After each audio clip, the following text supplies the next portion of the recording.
নমস্কার বন্ধুরা, শ্রেয়সীর রান্নাঘরে আপনাদের স্বাগত জানাই। শীতকালে বেগুনের ভর্তা দিয়ে ভাত বা রুটি খাওয়ার মজাটাই কিন্তু আলাদা। বেগুন ভর্তা ভালোবাসে না এরকম মানুষের সংখ্যা বোধহয় খুবই কম। তো চলুন বন্ধুরা, এই সহজ সুন্দর রেসিপিটা ঝটপট দেখে নিই। আমি এখানে দুটো বেগুন নিয়েছি। বেগুনের 3 দিকটা আমি এরকম ছুরি দিয়ে ওপর থেকে নিচ অবধি কেটে নেব।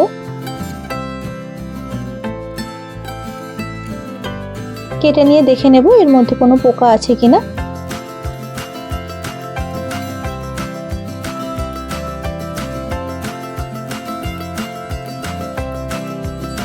এবারে এর মধ্যে আমি কাঁচা লঙ্কা আর রসুনের কোয়া এর মধ্যে দিয়ে দেব।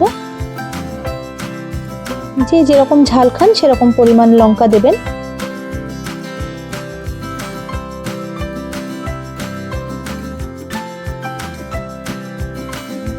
এরপর এর গায়ে আমি একটু তেল মাখিয়ে নিয়েছি, ভিডিওটা মিস হয়ে গেছে। মাখিয়ে নিয়ে আমি বেগুনটা পুড়িয়ে নেব। একটু সময় ধরে পোড়াতে হবে, কিন্তু খুব ভালো করে বেগুনটা পুড়তে হবে, তা না হলে বেগুনে ছাল ছাড়ানোর সময় কিন্তু সমস্যা হবে। এরপর বেগুনগুলো একটু ঠান্ডা হয়ে এলে আমি এর ছালটা ছাড়িয়ে নেব।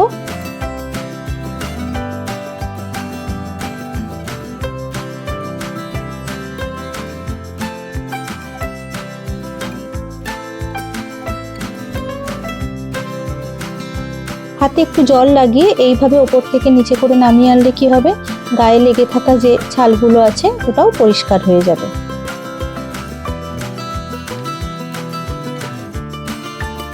এইভাবে আমি দুটো বেগুন ছাড়িয়ে নিয়েছি। এরপরে মাথার দিকটা আমি কেটে বাদ দিয়ে দেব।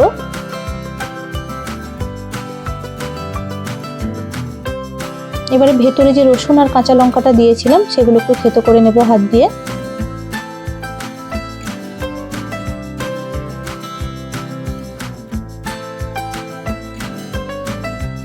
দিয়ে বেগুনটা একটু মাখিয়ে নেব।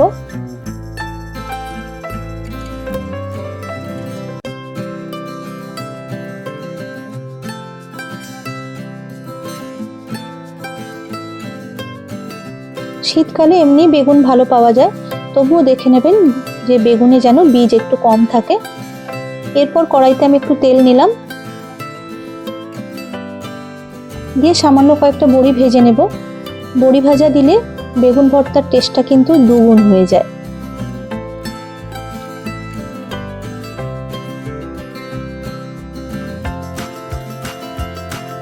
এরপর এগুলো ভাজা হয়ে গেলে আমি তুলে নিলাম।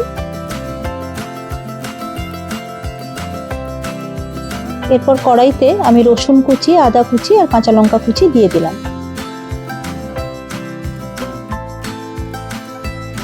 দিয়ে হালকা ভেজে আমি পেঁয়াজ কুচি দিয়ে দেব। আমি এখানে একটা মিডিয়াম সাইজ পেঁয়াজই দিয়েছি।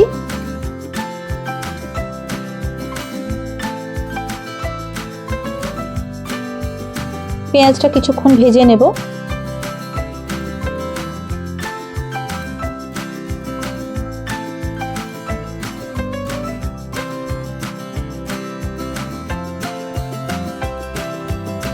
পেঁয়াজটা একটু ভাজা হয়ে এলে আমি ওর মধ্যে নুন দিয়ে দিলাম। বেগুন ভর্তায় যতটা নুন দরকার আমি সেই পুরো নুনটাই এই সময় দিয়ে দিলাম। আপনারা চাইলে এখনো দিতে পারেন, পরেও একটু দিতে পারেন। পেঁয়াজটা একটু ভাজা হয়ে এলে আমি এর মধ্যে একটা টমেটো কুচি করে দিয়ে দেব।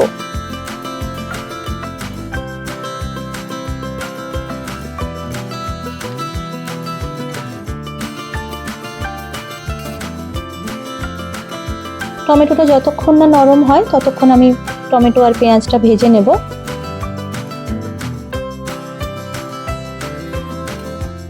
এরপর পরিমাণ মতো হলুদ গুঁড়ো আর কাশ্মীরি মির্চ দিলাম।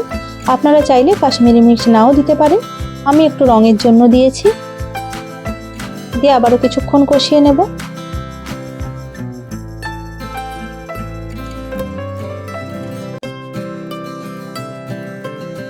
দেখুন মোটামুটি মশলাটা তৈরি হয়ে গেছে। এরপরে আমি বেগুনটা ওর মধ্যে দিয়ে দেব।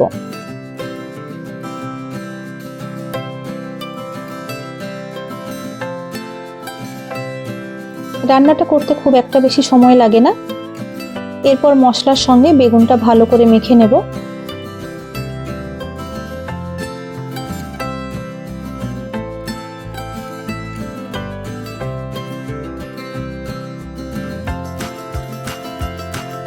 মোটামুটি ভালো করে মিশে গেছে বেগুন আর মশলাটা। এরপর আমি ওপরে ধনেপাতা কুচি দিয়ে দেব। গ্যাসটা আমি বন্ধ করে দিয়েছি। ধনেপাতা কুচি দিয়েও আমি একটু নেড়ে নেব। মিশিয়ে নিলাম।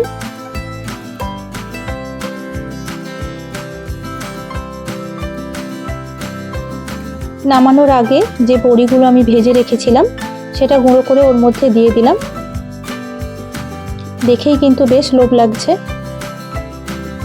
মোটামুটি রান্নাটা আমার রেডি হয়ে গেল। আমার এই রেসিপিটা যদি আপনাদের ভালো লেগে থাকে তাহলে চ্যানেলটি সাবস্ক্রাইব করতে ও ভিডিওটিতে একটি লাইক দিতে ভুলবেন না।